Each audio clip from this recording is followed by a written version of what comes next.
Otep à tous, bien-aimés frères et sœurs. La guerre entre Trump et Ramaphosa se précise. Trump attaque ouvertement Ramaphosa.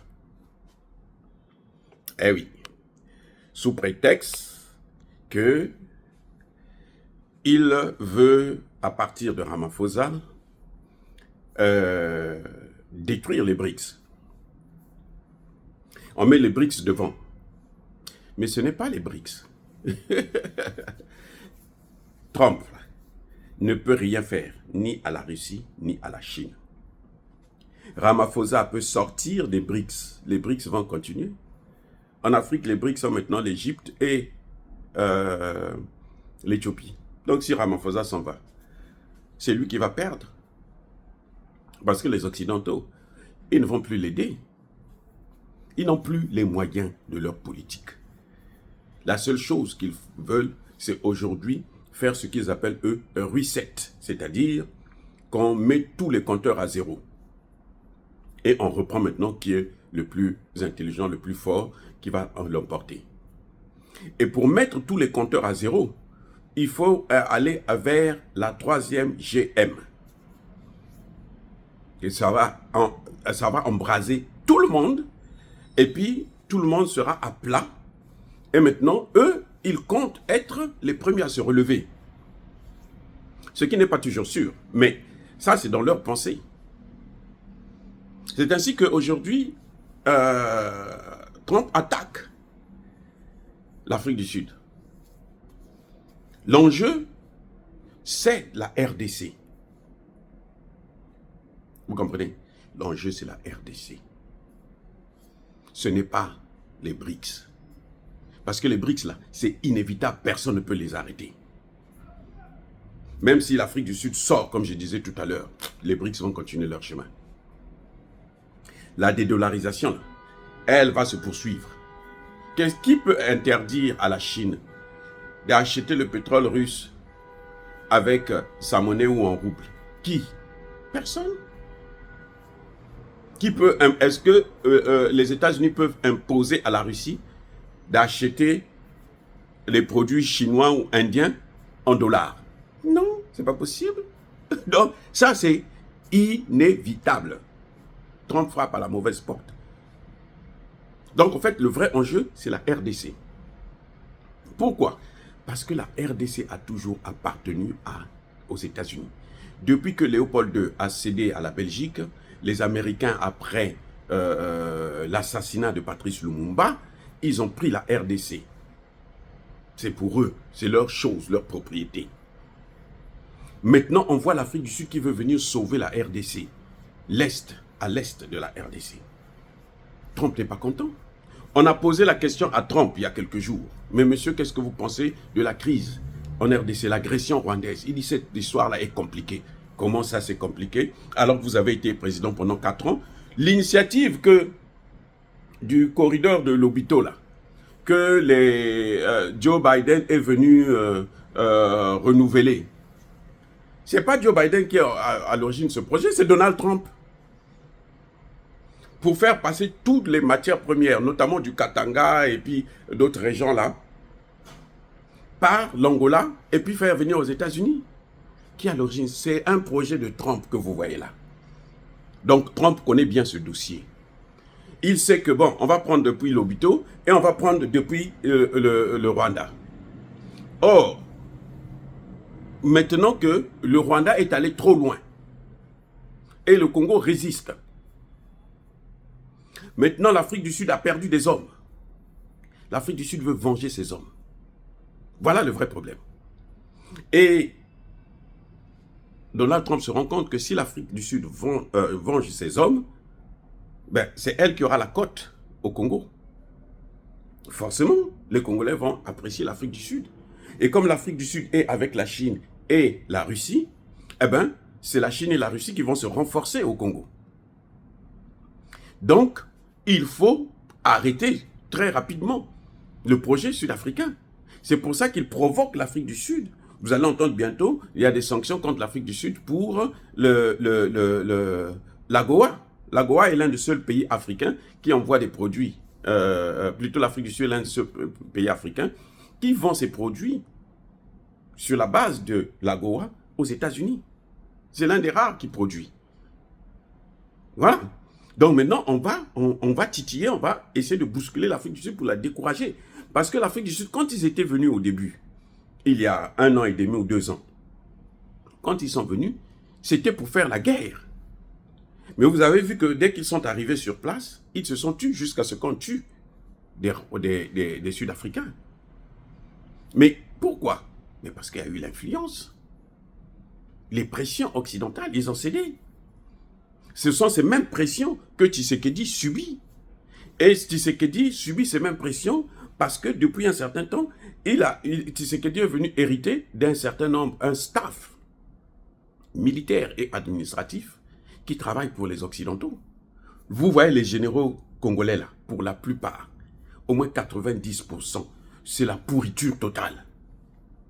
Parce qu'ils ont des maisons, ils ont déjà des maisons, des comptes bien remplis et tout, et puis ils sont là seulement pour jouer le jeu. Ce n'est pas leur problème, l'avenir du Congo. Et c'est ça qui rend la vie difficile, qui rend Tshisekedi incapable parfois de prendre des décisions. Parce qu'il doit faire face à cette influence, non seulement extérieure, mais intérieure aussi.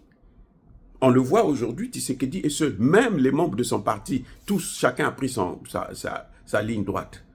Tous les membres du parti de Tshisekedi. Les ministres, les machins, il n'y en a aucun. Ils sont en train de surfer.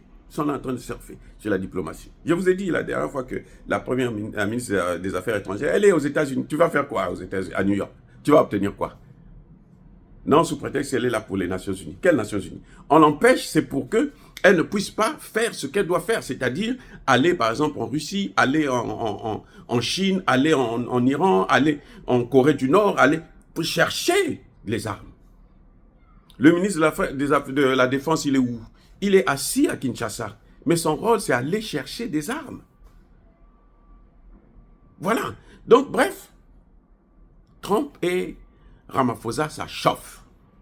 Ramaphosa aussi ne peut pas céder parce qu'il sait qu'il prendra une lourde responsabilité sur la mort de 13 Sud-Africains. On parle maintenant de 15 ou 16. Donc, il y a certains blessés qui ont succombé à leurs blessures. Et ça chauffe, c'est pas du gâteau, c'est pas la rigolade. Voilà ce qui est en train de se passer. Et jusque-là, Tshisekedi a toujours pas pris une position. Parce que dans cette affaire-là, il n'y a pas de neutralité maintenant. Aujourd'hui, il n'y a pas de neutralité. Tu regardes où est ton intérêt. Si ton intérêt est avec les Occidentaux, tu continues avec eux. Mais aujourd'hui, Tshisekedi sait aussi que s'il continue avec les Occidentaux, la rue va l'emporter. Au profit des gens comme les Mbemba, Constant Moutamba, ainsi de suite. Il y a des gens qui peuvent prendre ça et puis ils mettent les Congolais à l'aise. Les Congolais demandent la Russie, la présence des Russes. Tshisekedi n'arrive pas à trancher. Il est avec les Russes, il est avec les Occidentaux. Tu ne peux pas t'asseoir sur 2 chaises en même temps. Voilà le problème. Donc, Trump veut, quand vous avez entendu sa réponse, il dit que la situation est compliquée. Il connaissait cette affaire.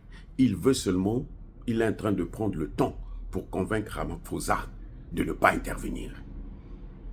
Si Ramaphosa arrête le processus là, ce sera à cause de Trump. Même pas à cause de Macron. Parce que Macron n'est pas influent. Macron ne peut pas parler devant Ramaphosa. Et la seule personne qui peut intimider Ramaphosa, c'est Trump. Mais entre-temps, Ramaphosa aussi sait qu'il a le soutien de la Russie. Ça, on peut le garantir. Il a le soutien de la Chine. C'est une affaire entre les Noirs. Nous, on ne peut pas venir là-bas. Mais toi qui es là-bas déjà, toi qui es avec Tshisekedi, parle-lui. Et puis nous, s'il faut, nous on t'aide pour que toi tu puisses l'aider. Voilà l'enjeu. Que fera Ramaphosa? On va suivre ça dans quelques semaines, dans les jours à venir. Parce que Ramaphosa est aujourd'hui sur une chaise chaude.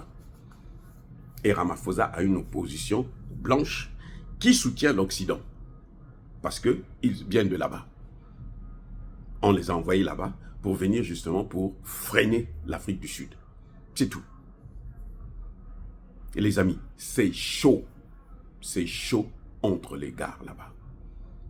Ramaphosa est dans une situation, pratiquement dans la même situation que Tshisekedi. Tshisekedi, lui, il sait qu'il a des garanties, mais il a plus peur, je pense, de son opposition interne.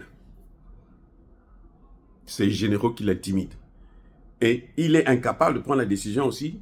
Et pourtant, il a l'avantage. Tshisekedi a l'avantage au Congo. Parce que la population l'aime. Parce que Tshisekedi est congolais. Et les gens savent que s'il tombe là, ça va être un carnage, même à Kinshasa. Puisqu'on dit qu'ils sont déjà à Brazzaville, à Maluku. Ils sont déjà là-bas, installés. Ils sont en train de s'installer partout, dans Pointe-Noire, Dolisie et tout, dans tout le sud du pays là. C'est pour attaquer.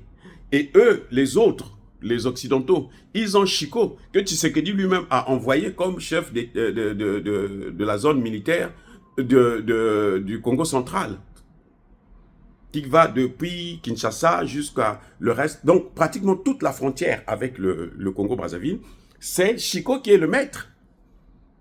Lui qui a laissé pourrir la situation à Goma, il va faire la même chose.